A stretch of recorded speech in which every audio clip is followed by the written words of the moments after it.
Hi dears, welcome back to my channel. அப்போ இன்றைக்கி நான் ரொம்ப அருமையான நமக்கு பைசா செலவு இல்லாமல் வீட்டிலேயே இது மாதிரி காஸ்ட்லி சேலைங்க, பட்டு சேலைங்க, அது மாதிரி ரொம்ப ஒர்க்கெல்லாம் இருக்கிற சுடிஸ்க்கு அதெல்லாம் நம்ம ட்ரை வாஷ்க்கு தான் கொடுப்போம். அப்போ அது அப்படி ஒன்றும் இல்லாமல் நம்ம வீட்டிலையே ரொம்ப சுலபமாக பைசா செலவு இல்லாமல் எப்படி அதை ட்ரை க்ளீன் பண்ணி எடுக்கிறது அப்படின்றது நம்ம பார்க்கலாம். அப்போ நமக்கு டைம் வேஸ்ட் பண்ணாமல் நேராக வீடியோக்குள்ளே போகலாம். அப்போ அப்படி நம்ம பட்டு சேலை எல்லாம் ட்ரை க்ளீன் பண்ணுறதுக்காக நான் இங்கே எடுக்கிறது டால்கம் பவுடர் தாங்க. 1 டீஸ்பூன் டால்கம் பவுடர் நம்ம எடுத்துக்கலாம். இது மாதிரி ஒரு பாத்திரத்தில் நான் எடுக்கிறேன். அது போலவே நம்ம 1/4 டீஸ்பூனிலும் கம்மி அளவுக்கு பேக்கிங் சோடா கூட நம்ம யூஸ் பண்ணுறோம். இந்த அளவுக்கு தான் நம்ம யூஸ் பண்ணுறோம். நீங்கள் இந்த மாதிரி யூஸ் பண்ணுறதுனால சேலைக்கு ஏதாச்சும் டேமேஜ் ஏதாச்சும் வருமோ அப்படின்ற சந்தேகம் உங்களுக்கு வேண்டவே வேண்டாம். டால்கம் பவுடரும் பேக்கிங் சோடாவும் நல்லாவே நம்ம மிக்ஸ் பண்ணி விடலாம். இது மாதிரி ஈவனாக நல்லாவே மிக்ஸ் பண்ணி விடலாம். அதுக்கப்புறம் நமக்கு எந்த சேலை இது மாதிரி ட்ரை க்ளீன் பண்ணணுமோ அந்த சேலைக்கு மேலே நம்ம இது மாதிரி அதை தூவி விட்டுக்கலாம். நம்ம தூவும்போது ஈவனாக அதை ஸ்ப்ரெட் பண்ணுறதுக்காக நம்ம இது போல் நம்ம வீட்டில் யூஸ் பண்ணுற டீ வடிகட்டி தாங்க நம்ம யூஸ் பண்ண போகிறோம். இது மாதிரி டீ வடிகட்டி எடுத்து வச்சதுக்கப்புறம் நம்ம ஆல்ரெடி மிக்ஸ் பண்ணி ரெடி பண்ணி வச்சுருக்கிற அந்த டால்கம் பவுடரும் பேக்கிங் சோடாவும் நீங்கள் அதுக்கு மேலே போட்டு விடுங்க. ஈவனாக இது மாதிரி ஸ்ப்ரெட் பண்ணுறதுக்கு நமக்கு இந்த வடிகட்டி ரொம்ப யூஸ்ஃபுல்லாக இருக்கும். நம்ம யூஸ் பண்ணுற அந்த சேலைக்கு மேலே இது மாதிரி ஈவனாக நீங்கள் ஸ்ப்ரெட் பண்ணி விட்டதுக்கப்புறம் கையால் இது போல் ஒன்று தேய்ச்சி விடுங்க.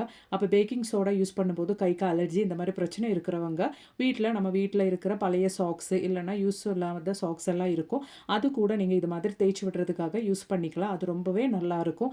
ஈவனாக நமக்கு ஈஸியாகவே நமக்கு நம்மளோட டால்கம் பவுடரும் பேக்கிங் சோடாவெல்லாம் ஸ்ப்ரெட் பண்ணி கிடைக்கும். நம்ம இந்த மாதிரி நம்ம வீட்டில் இருக்கிற காஸ்ட்லி சேலையெல்லாம் ட்ரை கிளீனுக்கெல்லாம் கொடுத்து காசு வேஸ்ட் பண்ணாமல் நம்ம வீட்டிலேயே சுலபமாக நம்ம இப்படி பண்ணுறதுனாலேயே நமக்கு அந்த நம்ம வீட்டில் இருக்கிற அந்த பட்டு சேலைங்கள்லாம் பேட் ஸ்மெல் ஒன்றும் இல்லாமல் நல்ல நீட்டாகவே நமக்கு மெயின்டைன் பண்ணி எடுத்துகிட்டு வந்துடலாம்.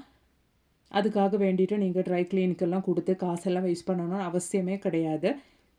இந்த மாதிரி பட்டு சேலை மட்டும் இல்லைங்க, நம்ம வீட்டில் நல்ல ஒர்க்கெல்லாம் இருக்கிற சுடிஸு, ட்ரெஸ்ஸஸ்ஸு, காஸ்ட்லி ட்ரெஸ்ஸஸ் எல்லாம் இருக்கும். அதெல்லாம் நம்ம வாஷ் பண்ணும்போது ட்ரை கிளீனிக் தான் கொடுக்க வேண்டியிருக்கும். இனி அந்த மாதிரிலாம் செய்யாதீங்க. இந்த டிப்பை ட்ரை பண்ணி பாருங்கள். அதுவும் இல்லாமல் இப்போ மழை காலங்க, நம்ம இந்த மாதிரி ஃபங்க்ஷனுக்கு எதுக்காச்சும் நம்ம பட்டு சேலைலாம் யூஸ் பண்ணிட்டோன்னா அப்படியே நம்ம எடுத்து மடித்து வைக்கவே முடியாது. கண்டிப்பாக அதில் வேர்வை ஸ்மெல்லு அது இதெல்லாம் இருக்கும். அப்போ அந்த மாதிரி இருக்கும்போது நீங்கள் இது மாதிரி சேலை ஸ்ப்ரெட் பண்ணிவிட்டு இந்த மாதிரி டால்கம் பவுடரும் பேக்கிங் சோடாவும் மிக்ஸ் பண்ணிவிட்டு பேக்கிங் சோடா யூஸ் பண்ணும்போது ரொம்ப கம்மியாக யூஸ் பண்ணுங்கள். அதுக்கப்புறமேட்டு நீங்கள் இது மாதிரி டீ வடிகட்டி யூஸ் பண்ணி நீங்கள் ஈவனாக ஸ்ப்ரெட் பண்ணுங்கள்.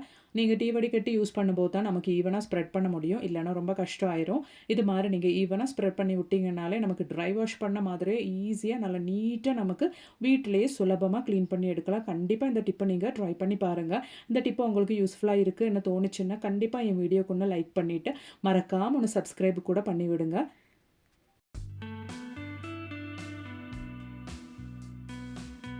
அது மாதிரியே நம்ம வீட்டில் வார்ட்ரோபில் இடத்த மிச்சம் பண்ணுற மாதிரியும் அது மாதிரியே நம்ம சேலையெல்லாம் எடுக்கிற டைமில் ப்ளவுஸு தேடி போகாமல் எல்லாம் ஒட்டுமிக்க நம்ம ஒன்றாவே மடித்து வைக்கிற மாதிரி நம்ம நல்ல ஒரு டிப்பு கூட பார்க்கலாம். அதுக்கு வேண்டிയിട്ട് நீங்கள் ஃபஸ்ட்டு இது மாதிரி சேலை மடித்து வைங்க. அதுக்கப்புறம் ப்ளவுஸ் எடுத்ததுக்கப்புறம் இது மாதிரி நீங்கள் அந்த சேலைக்கு மேட்ச் ப்ளவுஸ் வச்சுருப்பீங்க, இல்லைனா வேறு ஏதாச்சும் ப்ளவுஸ் போடுவீங்க. அந்த ப்ளவுஸ் இது மாதிரி அந்த மடித்து வச்ச சேலைக்குள்ளே இது மாதிரி போட்டு விடுங்க. அப்புறமேட்டு அந்த மேல் பகுதி இது மாதிரி ஃபோல்ட் பண்ணி அந்த ப்ளவுஸுக்கு மேலே இது மாதிரி ஃபோல்ட் பண்ணி வைங்க. அதுக்கப்புறம் அந்த சேலையோட கீழ் பகுதி இது மாதிரி ஜஸ்ட் ஒன்று சின்னதாக ஃபோல்ட் பண்ணி வைங்க.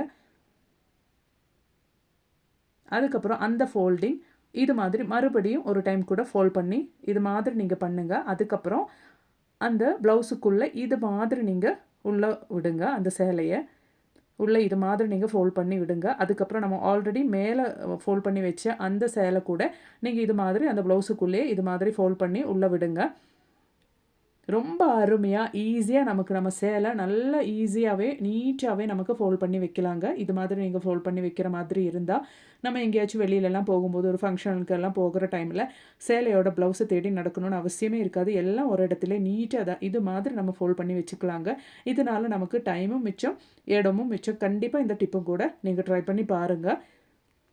வீடியோ பிடிச்சிருந்தா மறக்காமல் லைக் பண்ணி சப்போர்ட் பண்ணுங்கள். தேங்க்ஸ் ஃபார் வாட்சிங்.